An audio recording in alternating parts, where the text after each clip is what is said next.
નમસ્કાર દોસ્તો, જય દ્વારકાધીશ। હું આપનો દોસ્ત હરેશ બેરા તમામ મિત્રોનું સ્વાગત કરું છું આજના વિડીયોની અંદર। દોસ્તો, આજના વિડીયોની અંદર આપણે ચર્ચા કરવાના છીએ ઝીંક સલ્ફેટ ખાતર વિશે। ઝીંક સલ્ફેટ ખાતરની A to Z જાણકારી આપણે આજના વિડીયોમાં કવર કરવાના છીએ, તો વિડીયોના અંત સુધી ખાસ જોડાયેલા રહેજો। અને ખાસ કરીને જે ખેડૂત મિત્રોએ ઘઉંનું વાવેતર કરેલ છે, ઝીંકની ખામી જો આપણી જમીનમાં હોય તો ખાસ કરીને ધાન્ય વર્ગના જેટલા પણ પાકો છે, ઘઉં છે, મકાઈ છે, જુવાર છે, બાજરી છે, ડાંગર છે, આની અંદર જો ઝીંકની ઉણપ આવે તો ઉત્પાદન ઉપર ખૂબ જ એની માઠી અસર જોવા મળે છે। એટલે આટલા ખેડૂત મિત્રોએ તો આજનો વિડીયો કટ કર્યા વગર પૂરેપૂરો ખાસ જોવાનો જ છે। પણ ઝીંક તત્વ એવું છે દોસ્તો કે એની તમામ પાકને જરૂરિયાત ઊભી થતી જ હોય છે, પણ સૌથી વધુ એની ખરાબ અસર છે એ ધાન્ય વર્ગના પાકોની અંદર એના ઉત્પાદન ઉપર જોવા મળતી હોય છે।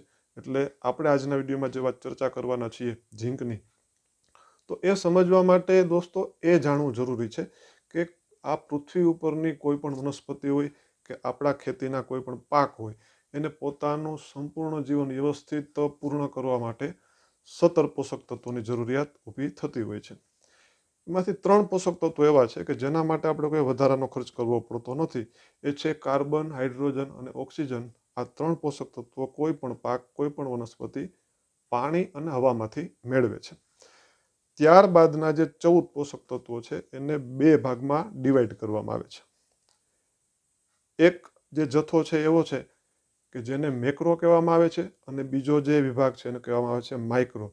મેક્રો મતલબ કે એવા પોષક તત્વો કે જેની વનસ્પતિને, આપણા પાકને વધુ જથ્થામાં અને વધુ માત્રામાં જરૂરિયાત હોય છે।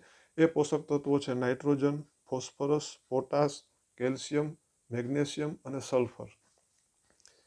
ત્યારબાદના જે પોષક તત્વો છે એ છે માઇક્રો મતલબ કે સૂક્ષ્મ પોષક તત્વો કે જેની આપણા પાકને, વનસ્પતિને ઓછા જથ્થામાં અને ઓછી માત્રામાં જરૂરિયાત હોય છે।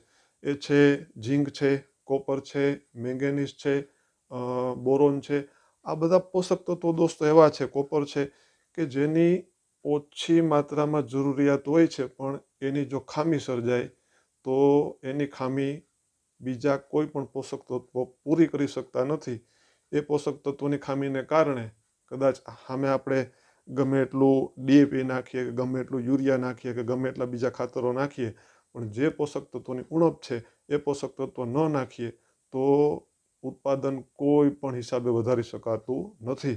તો આવું જ પોષક તત્વ છે ઝીંક। ઝીંકની જે કાર્ય પદ્ધતિ છે એ સમજવી ખૂબ જરૂરી છે।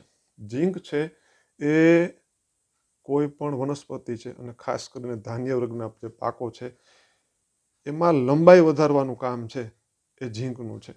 ઝીંકને કારણે વનસ્પતિની અંદર ઓક્સિન નામનો એક હોર્મોન્સ હોય છે, એ એક્ટિવ થાય છે। ઝીંકની જો ઉણપ હોય તો વનસ્પતિની અંદર ઓક્સિન નામનો હોર્મોન્સ છે એ ઓછી માત્રામાં એનું ડેવલપિંગ થાય, અને છોડ છે એ લંબાઈ વધારવામાં પાછળ રહી જાય।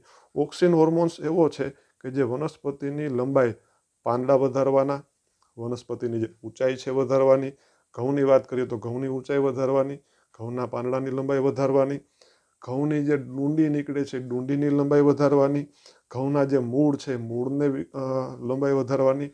આ હોર્મોન્સનું કામ દોસ્તો એવું છે કે એ લંબાઈ વધારવાનું કામ કરે છે। હોર્મોન્સ મતલબ કે પ્રાણીઓની અંદર પણ હોર્મોન્સ હોય, આપણા શરીરમાં પણ હોર્મોન્સ હોય, વનસ્પતિમાં પણ હોર્મોન્સ હોય।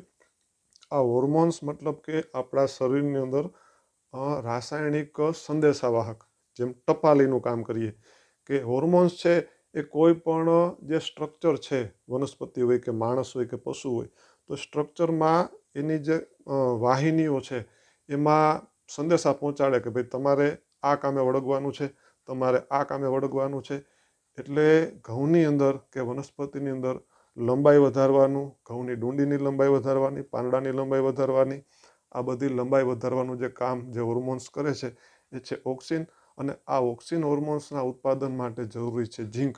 ઝીંકની જો ઉણપ જણાય તો આ હોર્મોન્સ ઓછું ઉત્પન્ન થાય છે, અને એને કારણે આપણી ઘઉંનો જે છોડ છે અથવા તો ધાન્ય વર્ગના બીજા જે પાકો છે એનો છોડ છે હાઇટમાં પણ નાનો રહે છે, એમાં પાંદડાની લંબાઈ પણ ઓછી થાય છે, એની જે ડુંડી નીકળે એ પણ નાની બને છે, અને ઘઉંની અંદર કે ધાન્ય વર્ગના પાકોની અંદર જે કાર્બોહાઈડ્રેટ બનવાનું છે, એની કાર્બોહાઈડ્રેટ બનવાની જે પ્રક્રિયામાં પણ ઝીંકનું ખૂબ મહત્ત્વનું કામ છે. એટલે દાણાના ભરાવામાં પણ ઝીંકનું ખૂબ મહત્ત્વનો રોલ રહેલો છે. એની સાથે જે પ્રકાશ સંશ્લેષણ દ્વારા ક્લોરોફિલની માત્રા બનવી જોઈએ, આપણો પાક છે લીલોછમ રહેવો જોઈએ, એના માટે પણ ઝીંક દોસ્તો ખૂબ જરૂરી છે. આમ ઝીંક છે એ કોઈ પણ આપણો પાક છે એ સ્ટ્રેસમાં હોય, વાતાવરણની વિપરીત અસરો એની સામે પડતી હોય, તો એમાંથી બચાવવાનું કામ પણ દોસ્તો ઝીંક કરતું હોય છે. એટલે ઝીંક છે એની ખૂબ ઓછી માત્રામાં જરૂરિયાત દોસ્તો હોય છે, પણ એની ખામીને કારણે ઉત્પાદન ખૂબ ઘટવાના ચાન્સ, ખૂબ ઘટવાના જોખમ દોસ્તો રહેલા હોય છે. એટલે આ ઝીંકની આપણા પાકમાં પૂર્તિ કરવા માટે, અને એક સ્ટડી પ્રમાણે ભારતની 50% કે 50% ઉપરની જમીનમાં ઝીંક તત્વની ખામી છે. એટલે ખાસ ખેતરમાં ઝીંક છે એ કમસે કમ વર્ષમાં એકવાર ચોક્કસ આપી દેવું. ઘઉંનો પાક વાવો છો તો તમે ઝીંક આપી શકો છો. આજના વિડીયોમાં આપણે ચર્ચા કરવાના છે ઝીંક સલ્ફેટ. તો ઝીંક સલ્ફેટની અંદર અમુક વર્ષો પહેલાં કે અગાઉના થોડાક ટાઈમમાં 21% ઝીંક સલ્ફેટ આવતું, અત્યારે 33% ઝીંક સલ્ફેટ આવે છે.